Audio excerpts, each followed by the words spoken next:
Driving north on Highway 55, it's not hard to miss Avimor. This self-sustaining community has turned a lot of heads because of how they're constantly planning for the future. And even with COVID-19, it appears growth is full speed ahead. Don Nelson has an update in this edition of State of 208.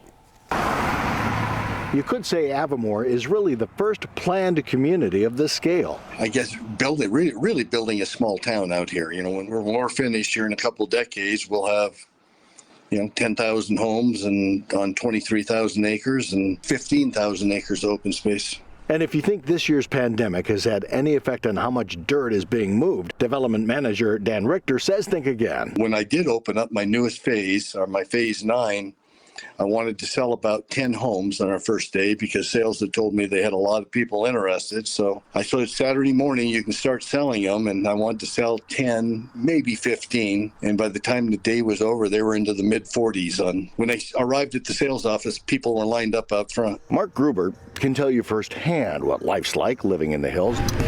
Not only does he run the long-anticipated Spring Creek Brewing right at the main entrance, but believe it or not, Mark was the first resident of Avimor way back in 2005. Actually, it was kind of enjoyable. It was quiet, really relaxing, and just kind of more laid back. It's gotten a lot busier now, so it really wasn't bad. It's just completely different. And like many business owners in 2020, Gruber does face challenges. But we're hanging in there. We're just kind of treading water, trying to get to the end of the tunnel, so to speak, and get through it. But the response has been great. People love the beer, love the food, like the vibe. It's kind of a cool place. Richter believes Mark is a good representation of what the makeup of Avimor is. But Mark was our first person in here. All along, he said, someday I want to open a business here. As far as what the future holds, look for even more homes and look for better access for residents to come and go. We're going underneath the highway.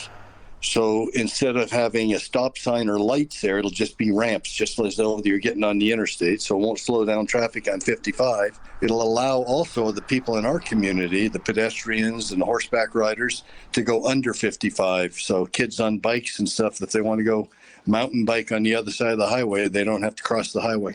From recycling their own water to mining their own gravel, which cuts down on trucks driving up Highway 55, to the endless abundance of wildlife and recreation, the folks at Avimor say, check us out. And while you're up there, stop in to Spring Creek Brewing and ask Mark about the good old days. Don Nelson, Idaho News 6.